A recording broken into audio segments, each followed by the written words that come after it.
धाकड़ खबर, बेखौफसमा बेबाक अंदाज। धाकड़ खबर में आपका स्वागत है। मैं आपके साथ हूं अकरम रईस खान। एक बड़ी खबर केरल से आई है। अभी तक आपने सुना होगा कि सिर्फ धान का, गेहूं का, गन्ने की फसल का या दालों का ही एमएसपी यानी कि मिनिमम सपोर्ट प्राइस होता है और उसे मिलने ना मिलने को लेकर एक हंगामा मचा हुआ है पूरे देश में। लेकिन अब बड़ी खबर जो केरल से है वो ये कि फल और सब्जियों का भी एमएसपी होने जा रहा है, यानी कि मिनिमम सपोर्ट प्राइस फिक्स कर दिया गया है कि फल इस भाव से कम नहीं बिकेगा, सब्जी इस भाव से कम नहीं बिकेगी। पूरे देश में केरल एक ऐसा राज्य बन गया है जिसने फल और सब्जियों का एमएसपी घोषित कर दिया है। तो ये इतना बड़ा कदम है, क्या दिल्ली में बैठे हुए मीडिया को इस पर बात नहीं करनी चाहिए थी? और क्या केरल में घटे इस घटनाक्रम को लेकर पूरे देश की सरकारों पर दबाव नहीं बनाना चाहिए था कि जब केरल कर रहा है तो और जगह क्यों नहीं कर रहा है? दूसरे, पंजाब विधानसभा में जो कुछ देखने को मिला उसके बाद वैसा ही कुछ राजस्थान की विधानसभा में भी देखने को मिला है। किसानों के खिलाफ केंद्र सरकार द्वारा लाए गए जो बिल हैं, किसानों के खिलाफ कहा जा रहा है उन बिलों को, तो उनको लेकर पंजाब विधानसभा ने पहले कानून पास कर दिया और राजस्थान विधानसभा ने भी पास कर दी, उस पर भी खामोशी है। लेकिन धाकड़ खबर है अपनी छोटी सी कोशिशें जारी रखता है तो उसी सिलसिले को आगे बढ़ा रहे हैं। और हमारे साथ इन्हीं सारे पहलुओं पर बात करने के लिए छत्तीसगढ़ से जुड़ रहे हैं डॉक्टर राजाराम त्रिपाठी जी। किसानों से जुड़े हुए मामले को उठाने को लेकर पूरी दुनिया में उनकी बात को सुना जाता है। एक बहुत बड़ा संगठन है जिसके वो कन्वीनर है, नेशनल कन्वीनर। बहुत शुक्रिया सर हमें वक्त देने के लिए। नमस्कार अकरम भाई। जी नमस्कार। आप कैसे हैं? आपके यहाँ छत्तीसगढ़ में कैसा चल रहा है पहले वो बताइए।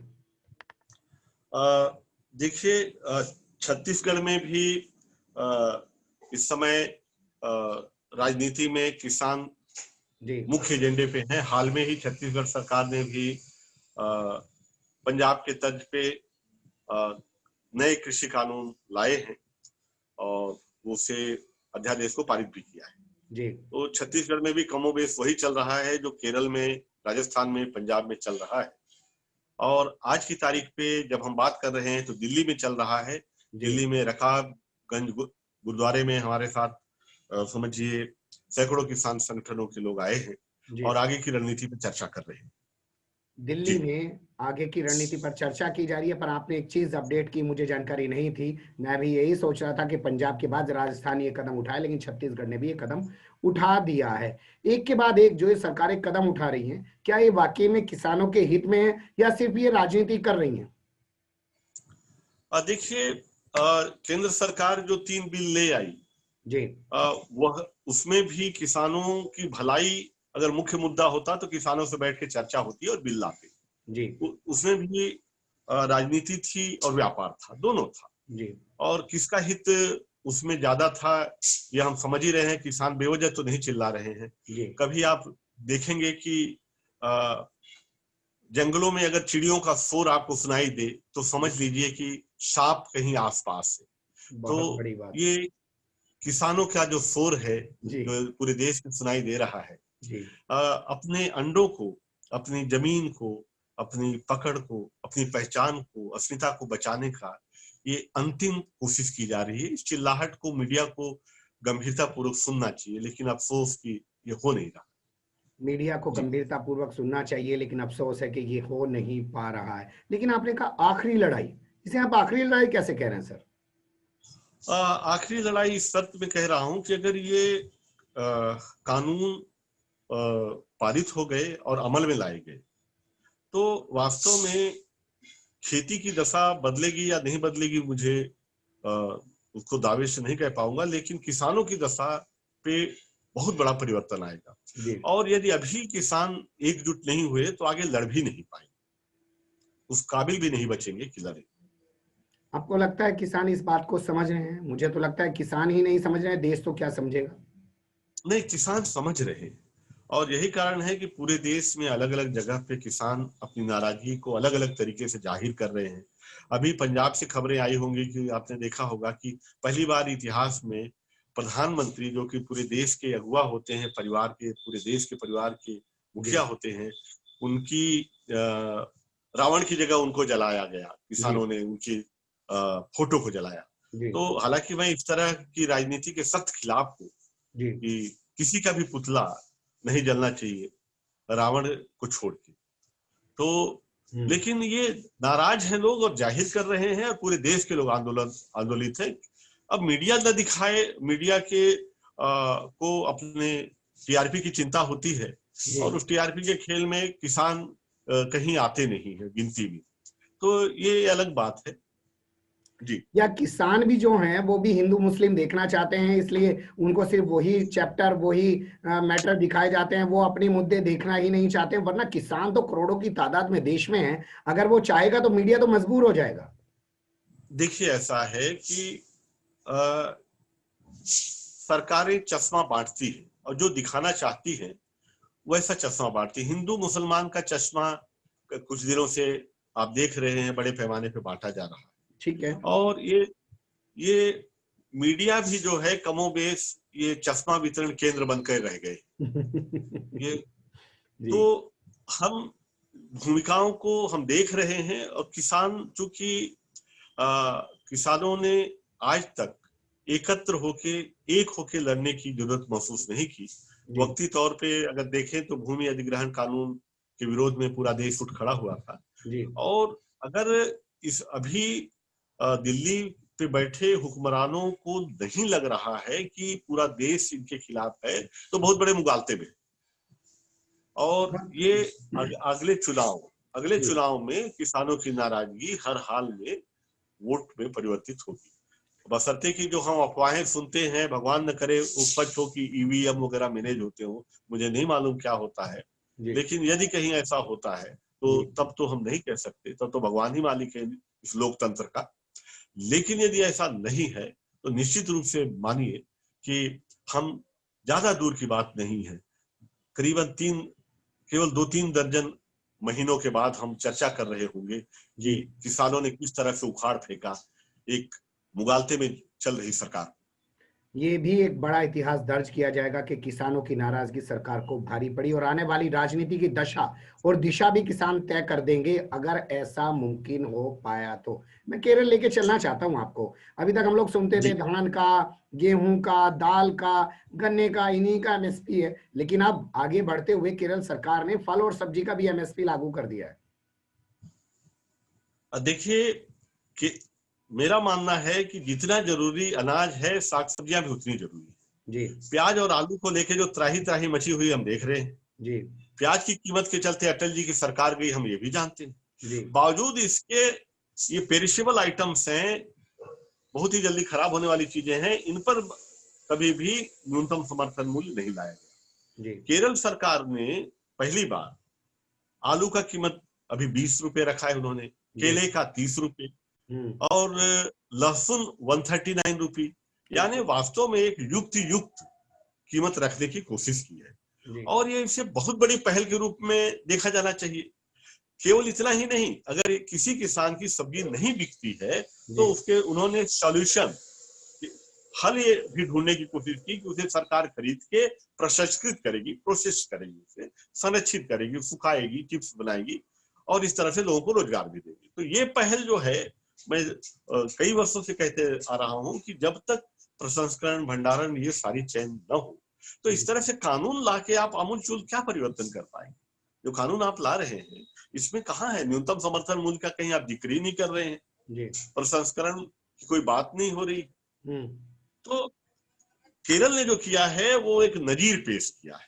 केरल ने जो किया है जी, केरल ने जो किया है वो एक नजीर पेश किया, पर आपको नहीं लगता इसके लिए आपको आभारी होना चाहिए मोदी सरकार का? ना वो इतने बड़े 3 कानून लाती, ना ये केरल सरकार आपके लिए फल और सब्जी का एमएसपी लाती।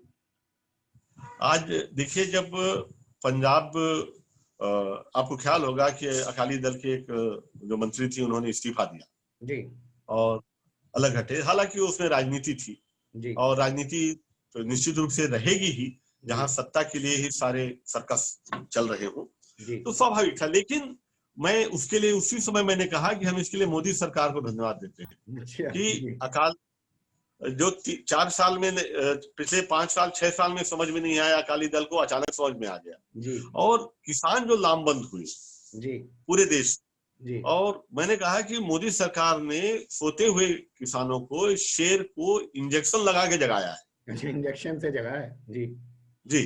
तो अब क्या है कि अब ये ठीक है, राजनीति आ गई कि पंजाब ने भी कानून पारित किए, राजस्थान ने किए, केरला ने किए, छत्तीसगढ़ ने किए, और दूसरी तरफ कानून भी पोथे लेके बैठे हैं कि साहब ये कानून तो कानून बन ही नहीं पाएंगे, क्योंकि जब राष्ट्रपति जी के पास जाएंगे तो मंजूरी नहीं मिलेगी। बीच का रास्ता ढूंढते हैं कि साहब ये बन भी सकते हैं। जैसे कि एक उदाहरण लोग देते हैं कि जो धारा है उसमें जयंत वर्मा वर्सेस केंद्र सरकार का एक केस था, सुप्रीम कोर्ट की उसमें गाइडलाइन है कि धारा 254 खंडिका 2 के तहत केंद्र सरकार के दायरे में कृषि नहीं आता है, कृषि जो राज्य सरकार के दायरे में आता है उससे संबंधित कानून राज्य सरकारें बना सकती है। ठीक है, तो ये स्पष्ट गाइडलाइन है।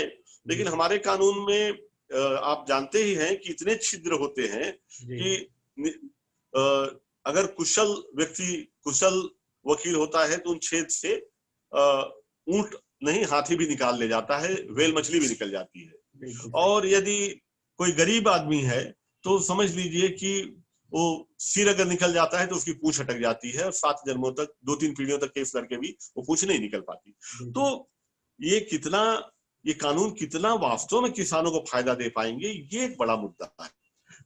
लेकिन कहीं ना कहीं किसानों की इस लड़ाई ने राज्य सरकारों को और केंद्र सरकार दोनों को बाधित किया। आप यकीन मानिए, नोट कर लीजिए आज की तारीख समय, हम कभी चर्चा कर रहे होंगे कि सरकार ने ये इन तीनों अधिनियमों में ये परिवर्तन किए, ये करेंगे, करना इन्हें होगा, ये तय है। और क्योंकि ये कभी मौका नहीं देना चाहेंगे कि कोई दूसरी सरकार आके बैठे और वो इनके अधिनियमों को रद्द करे या परिवर्तित करे। चलिए, उस वक्त का इंतजार रहेगा। लेकिन अभी तो परिस्थितियां जो हैं वो उभर रही हैं बिहार में, और बिहार के जो नतीजे आएंगे, मुझे लगता है वो किसानों का जो आंदोलन है उसको दशा और दिशा देने में काफी भूमिका निभाएंगे। आप क्या सोचते हैं? देखिए, इस तरह से बात राजनीतिक बार बार कह रहे हैं, क्योंकि जो जिनको लग रहा है जीत रहे हैं वो भी, और जो जिनको लग रहा है हार रहे हैं वो भी, दोनों इस जुमले को दोहरा रहे हैं जी, कि जो मतलब ठीकरा किसान के सिर पे फूटना है। जबकि मेरा मानना है कि ये जल्दबाजी होगी जी। किसानों के गुस्से को इससे जोड़ के आप न देखें, क्योंकि बिहार का जो चुनाव है स्थानीय मुद्दों पर ज्यादा लड़ा जाता है। वहां जातिगत समीकरण बड़े मायने रखते हैं। पिछली सरकारों के का जो किया धरा है, जो उनकी जन्म कुंडली है, वो सारी उनकी साख, बहुत सारी चीजें दांव पे लगती है। तो इसे राष्ट्रीय किसानों के एजेंडे से जोड़ने की जो कोशिश की जा रही है, मैं बार बार कहता हूं कि ये फिर से मतलब कहीं न कहीं ये अश्वत्थामा मरो नरुआ कुंजरो वाली बात है, इसको सच न माने आप जी। लेकिन एक चीज से तो आप लोग खुश होंगे, कुछ भी हो, किसान जैसे आपने कहा जो हारेंगे वो भी और जो जीतेंगे वो भी, किसान आज सामने रख के बात की जा रही है, ये तो अच्छी बात है आप लोगों के लिए। निश्चित रूप से किसानों को केंद्र में प्राथमिकता में, प्रायोरिटी क्रम में लाना ही था, लेकिन ये किसानों को सरकारों ने नहीं लाया है। अच्छा, ये जो जी सरकारों ने नहीं लाया, ये तो कोरोना काल में जब धारा 144 पूरे देश में लगी हुई थी, तो ये किसानों के भलाई के नाम पे ये तीनों बिल ले आए, और ये सोचा गया कि तीनों बिल पारित हो जाएंगे। जैसे कि इससे पहले 2 बिजली संशोधन बिल और रासायनिक दवाइयों के एक्सपोर्ट इंपोर्ट पे बिल आया और पारित हो गया, कहीं चर्चा भी नहीं हुई। वो दोनों खेती किसानी से संबंधित थे, दोनों भी खेती किसानी संबंधित थे। लेकिन ये जो 3 बिल एक साथ आए, तो मैंने कहा इंजेक्शन लगा के जगाया इनको। तो इसके कारण से केंद्र में आए। वास्तव में तो ये था कि ये तीनों बिल भी निकल जाते, और कोरोना से लोग लड़ रहे हैं, और चीन भारत, चीन पाकिस्तान का खेल मीडिया पे जारी ही है, तो किसको देखने की जरूरत थी। लेकिन किसानों को जगाया इन्होंने, और किसान अब केंद्र में आ रहे हैं, और एक बार किसान केंद्र में आएंगे तो कोई सरकार इनको हाशिए पे नहीं डाल पाएगी, ये तय। बहुत शुक्रिया, आपने जो आखिरी लाइन कही कि कोई सरकार इनको हाशिए पे नहीं डाल पाएगी, और आने वाली देश की जो राजनीति होगी उसकी दशा और दिशा तय करने में बहुत बड़ी भूमिका किसान निभाने वाले हैं। आप जानते हैं भारत को किसान प्रधान देश कहा जाता है, कृषि प्रधान देश कहा जाता है। अगर किसानों की राजनीतिक समझ और राजनीतिक चेतना अगर इस कदर जाग जाएगी, तो ये किसानों के लिए ही नहीं देश के लिए भी बहुत अच्छा होने वाला है। बने रहेगा धाकड़ खबर के साथ, फिर ऐसे ही किसी स्वक्तिव या उलझते मुद्दों से आपको कराएंगे अवगत। बने, फिलहाल अभी हमें दे इजाजत।